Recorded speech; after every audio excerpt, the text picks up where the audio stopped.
It's time to talk about June's Journey, a hidden object mystery game with a captivating detective story. When you're playing, you solve a mind-teasing mystery of the roaring 1920s while you dive into June's captivating quest to uncover a scandalous family secret and solve her sister's murder. It's mystery, it's danger, and it's romance, and you never know where the next chapter's gonna take you. If that wasn't fun enough, you get to customize your very own luxurious island estate. Seriously, I cannot stop playing. I am already on the 3rd chapter and I just started recently. Join me back in time in the glamorous 1920s. June needs your help, detective. Download June's Journey for free today on iOS and Android. Do you want to listen to this episode ad-free?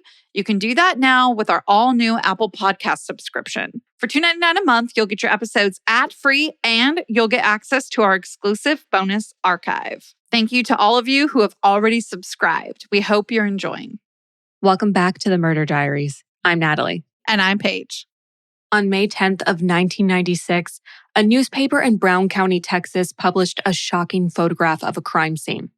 The picture was taken on the side of a gravel road, pointed in the direction of a fence that marks the edge of a gun range. In the right-hand corner, you can see a charred, circular expanse of grass where a car was set on fire. And on the left, 7 men stand huddled around the exact spot where Leon Laureles was murdered. 6 of them are law enforcement officers. The tallest one is the head sheriff. But that 7th man, standing on the opposite side of the fence in a t-shirt and trucker cap, points at something on the ground. So what's shocking about this photo? First, the man in the trucker cap is both the town undertaker and the owner of the gun range. Why has he been invited to an open investigation crime scene? Second, the men aren't wearing gloves. They don't have cameras or evidence bags. This photograph remains proof that Leon's case didn't include a forensic investigation. Instead, his case was swept under the rug and remains unsolved to this day. Leon's case follows a long line of Texas crimes that have received very little media and police attention due to prejudice. Because of the way Leon's case has been neglected, it's been challenging for his family and friends to get the justice they deserve. 27 years after his death, his legacy as a brother, uncle, cousin, caretaker, coworker, and dear friend lives on. His name was Leon Laureles. This is his story. Used to think it's in my head, but I'm walking with the dead. Juan Leon Laureles, who went by Leon, was born on January 3rd of 1966. He grew up in the small town of Brady, Texas, in a traditional Mexican Catholic immigrant family. As the youngest of 9 children, he ended up being his parents' primary caretaker. In high school, Leon's siblings were all in their 30s and 40s, and he was in charge of picking up his parents' medication and driving them to doctor's appointments in bigger cities. Since Leon wasn't close in age to his siblings, he grew up very close to his niece, Arlene, who was just 3 years younger than he was. Arlene remembers Leon as shy, generous, and kind. They were best friends and spent tons of time together. Leon and Arlene joined the Brady High School marching band, and that's where Leon played trumpet. They regularly attended football games and music competitions together. Leon adored music and dancing. He and Arlene went to the local dance club every Saturday night, but not to drink, to dance. They would dance for hours at a time. His favorite pop artist was Madonna, and he had Celine Dion's Because You Loved Me on repeat. He also loved cooking holidays in bright white sneakers. Leon crafted delicious meals with whatever he could find at the pantry, and he taught Arlene how to make Spanish rice and cream cheese roll-ups. He would garnish them with crab, olives, cranberries, and all sorts of experimental ingredients. We had the honor of speaking with Arlene in an exclusive interview, and she mentioned how she still makes some of his signature dishes. Here's her talking about that.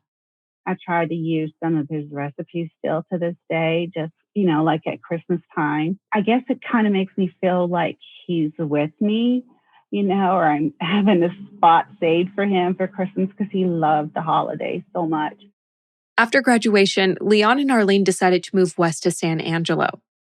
Leon moved in with Arlene to help her out with her newborn son, before moving with her and her family once again.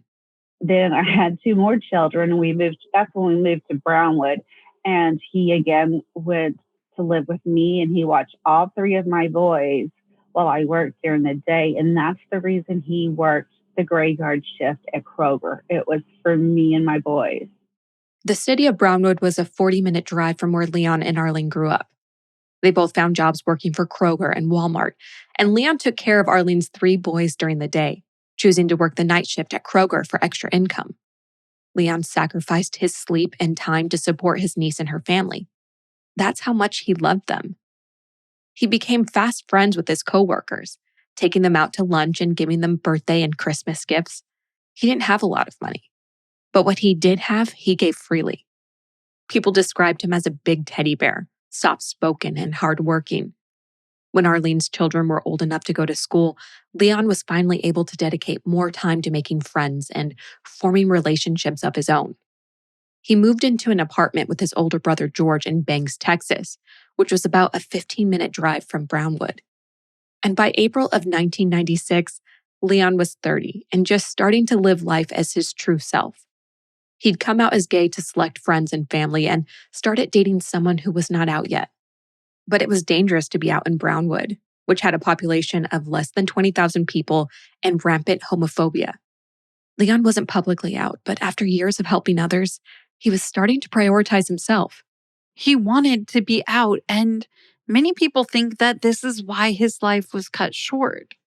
I think that's what tears me up the most, is because he was such a wonderful person, such a kind person, always helping everybody.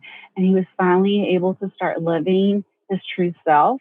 And he didn't even get a chance to fall in love or get married and have children, buy a home. All the normal things, those were taken away from him. And if anyone deserves those things, it was him. In the weeks leading up to the murder, 2 men known as the brothers were raiding and damaging stores all over the town. When they came into Kroger, Leon told the brothers he wasn't going to allow them to steal merchandise or harass the female employees. After Leon stood up to them, though, they began harassing and threatening him outside of work. Leon told his cousin he was being harassed. The cousin lived in Brownwood and liked to cruise around town. On 2 separate occasions, he witnessed Leon meeting up with people in strange places. On April 29th, Leon was standing in the parking lot of a city park, speaking to a man in a, quote, little red car. Leon's cousin asked who he was talking to, and Leon replied, a doctor friend from the hospital. The second time happened on May 3rd. The cousin also saw Leon's Ford Thunderbird in the Blockbuster parking lot, which was across the street from Kroger. The cousin stopped by and asked what he was doing. Leon said he was waiting across the street for his girlfriend. Then the cousin asked why Leon was waiting so far away, and Leon said the girlfriend's father, who was a highway patrol officer, had threatened to kill him if he ever saw Leon with his daughter. In 1996, the state troopers and the Brownwood Sheriff's Department wore the same exact uniform. Because of this, it's possible Leon was threatened by a state trooper doing highway patrols, or the officer could have been involved with the local police. And now a word from today's sponsor. We all know sleep is important. It's literally the foundation of our mental and physical health. Obviously, that all plays into how we can perform throughout our busy days. It's so important to have a consistent nighttime routine. It's honestly kind of a non-negotiable. Unfortunately, a lot of us don't get enough sleep, though. Did you know that less than 6 to 7 hours per night is linked to reduced white blood cell count? And those white blood cells are our army that protect us against illness, diseases, fighting viruses, bacteria, and more. If that wasn't enough, poor sleep is also known to lead towards weight gain, mood issues, and poor mental health. I know all of that I just listed completely applies to me when I'm not getting enough sleep. We want to introduce to you Beam's Dream Powder. It's their best-selling healthy hot cocoa for sleep. It tastes amazing with no sugar added. It's available in amazing flavors like sea salt caramel, cinnamon cocoa, and chocolate peanut butter. Say no more. Might sound cliche, but I have to say it. Better sleep has never tasted better. Beam's Dream Powder is a powerful, all-natural blend of reishi, magnesium, L-theanine, melatonin, and nano CBD to help you fall asleep, stay asleep, and wake up refreshed. The magical trifecta. Some of you may know this about me. I love numbers, so here's the numbers. A recent clinical study revealed that Dream helped 93% of users wake up feeling more refreshed, and again, 93% reported that Dream helped them get a more restful night's sleep. All you have to do to enjoy Beam is mix it into hot water or your favorite milk, stir or froth, and enjoy before bedtime. I like to enjoy Beam, especially on weeknights when I know I got to get up and go to work in the morning. I know there's going to be a lot on my mind of what I want to try and get done the next day. It's just sometimes hard for me to turn my mind off. So Beam's Dream definitely helps me do that. So I like to enjoy it a little bit before I brush my teeth and head to bed. Try Beam with me today and find out what not just me, but Forbes and New York Times are all talking about. Head over to shopbeam.com/diaries and use code diaries at checkout to get 40% off.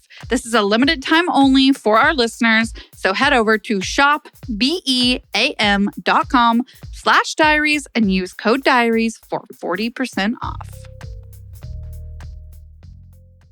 Here's the thing. The cousin didn't know Leon was gay or anything about Leon's dating life. Leon had told a friend who worked at the local coffee shop that he wanted to come out, but because his boyfriend didn't, he was considering breaking up with him. That same day, May 3rd, coworkers reported that a man had come into Kroger to talk with Leon.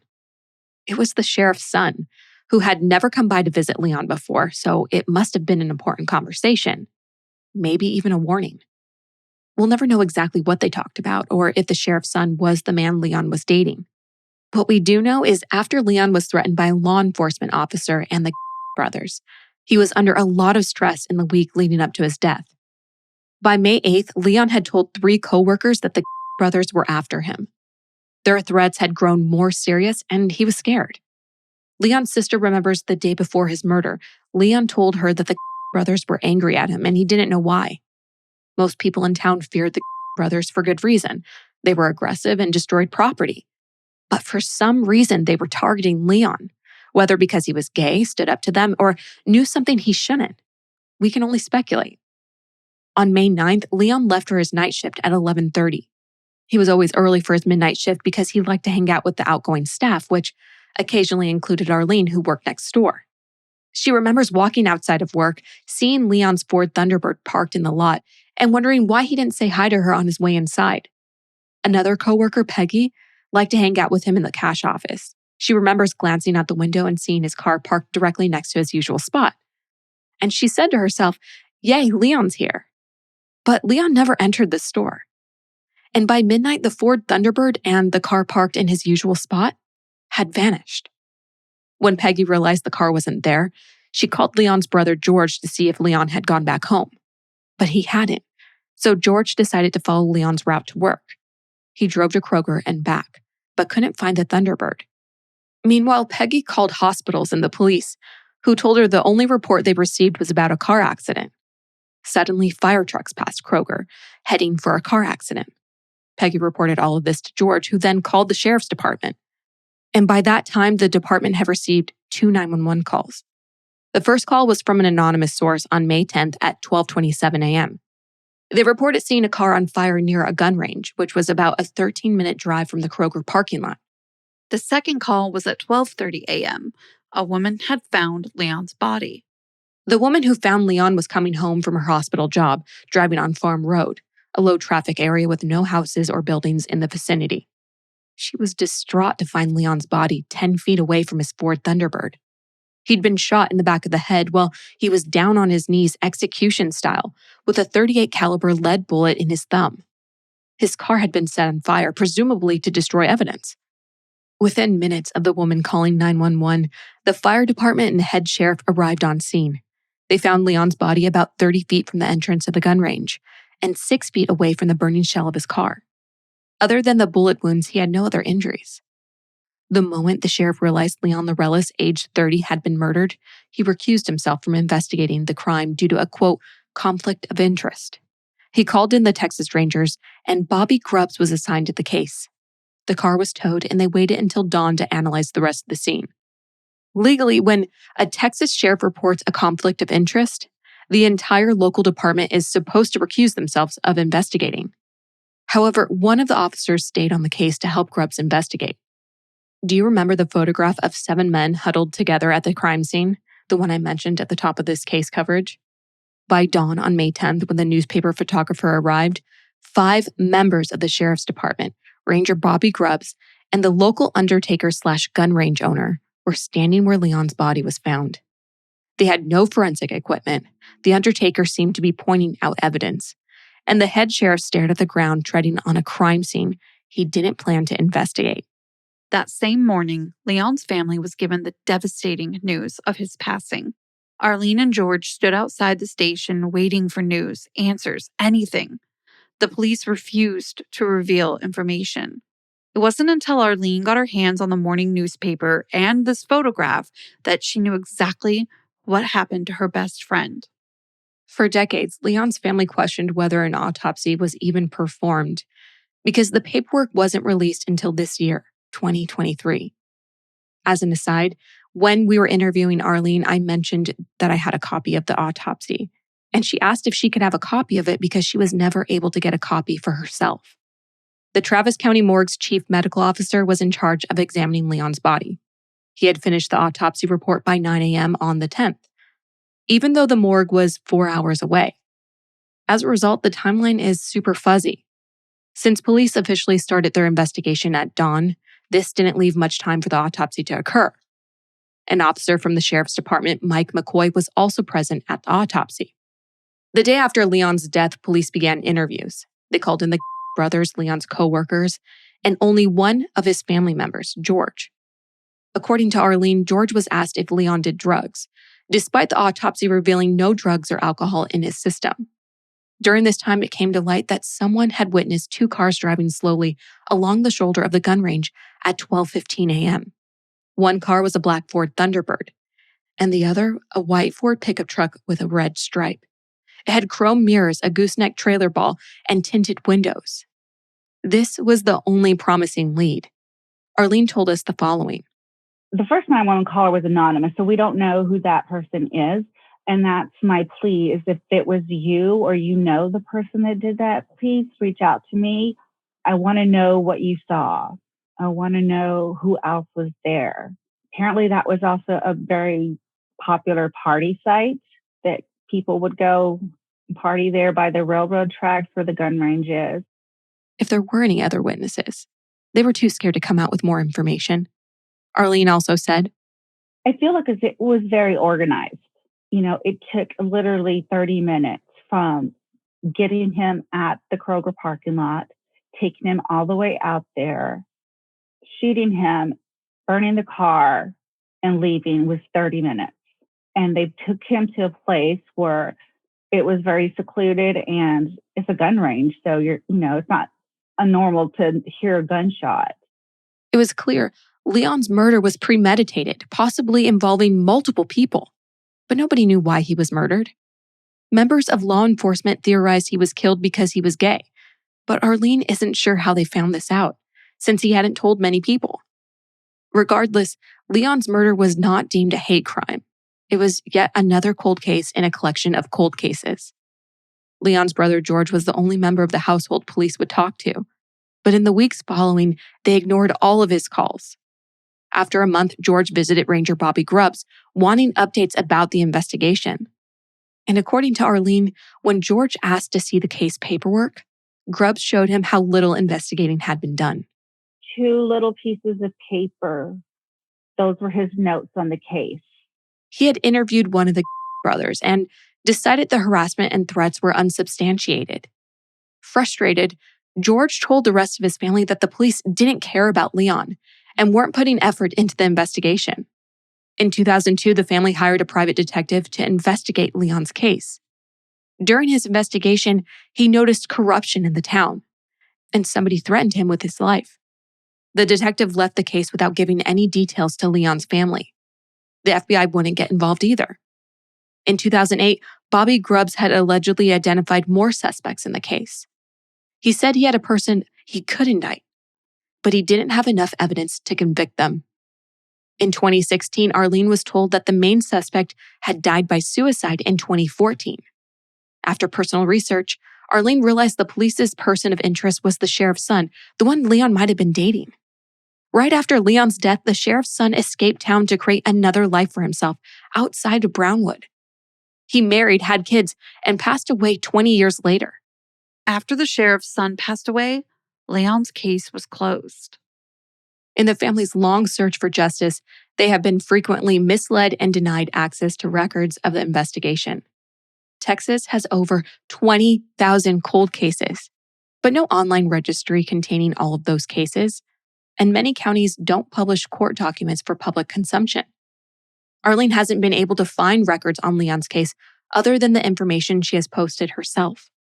On one of her many visits to the sheriff's department to ask about Leon's case, the secretary said, quote, "Everybody talks about it, and every once in a while we'll bring out his case and we'll take another look." But when Arlene filled out a form and listed all of the documents she wanted, the secretary returned with just a 4-sentence press release. Later, Arlene's friend reached out to the judge who keeps all of the county records. He claimed he didn't remember Leon's case at all. After being pressured for months, he admitted in 2023 that he knew about the case, but that all of the documents had been damaged in a flood. But get this, there was no flood. After inquiring further about the quote-unquote flood, the department came out with the official autopsy. Arlene still isn't sure if the autopsy report is legitimate because it wasn't signed by the chief medical examiner or Officer Mike McCoy. So the question is, did they forget to sign it? Were autopsies required to be signed in the 90s? Or was the autopsy falsified? The search for answers has taken its toll on Leon's family and friends. His coworker Peggy says she remembers his murder like yesterday. And she considers it a, quote, double murder, since the stress led to the death of one of his older brothers. Recently, Arlene has devoted her time to sharing Leon's story with the world. She manages a GoFundMe to reopen the case. She is $5,000 away from her goal of hiring a private detective and attorney to locate the records she's been denied.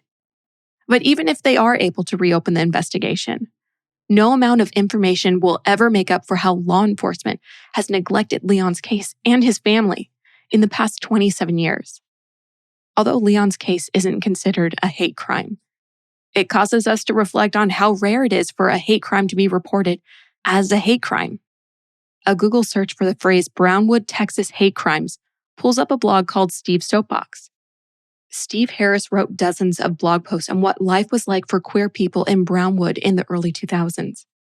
Brownwood radio hosts used the F slur on air. Steve faced death threats on a daily basis. When Steve researched Brown County hate crimes, he found none reported to the state of Texas, even though many crimes in the local newspaper appeared motivated by prejudice. Steve wrote these articles between 2001 and 2004. Leon's experience as a closeted gay Latino man in 1996 would have been just as oppressive, if not worse. Since the 90s, the FBI have been required to report hate crimes as hate crimes, but cannot motivate state and local law enforcement to do so. In a system where so many hate crimes go unreported, it's important to raise awareness about how bias escalates to crimes and bring justice to victims at the center of these stories. Leon's case is one of thousands of cases that deserves attention, not only because of the way it's been suppressed, but because of the kind, selfless person he was. Arlene and the rest of Leon's family are continuing to fight for answers.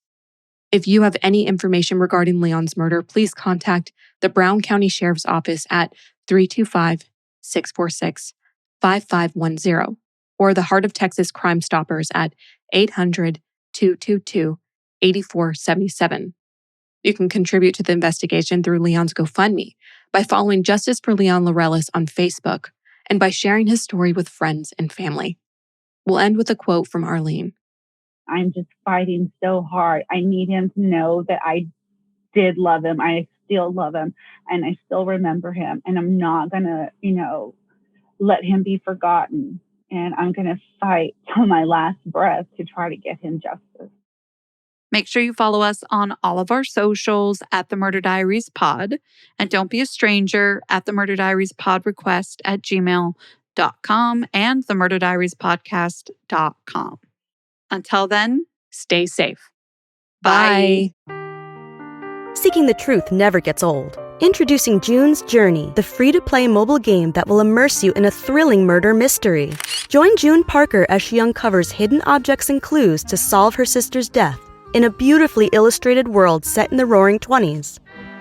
With new chapters added every week, the excitement never ends. Download June's Journey now on your Android or iOS device, or play on PC through Facebook Games.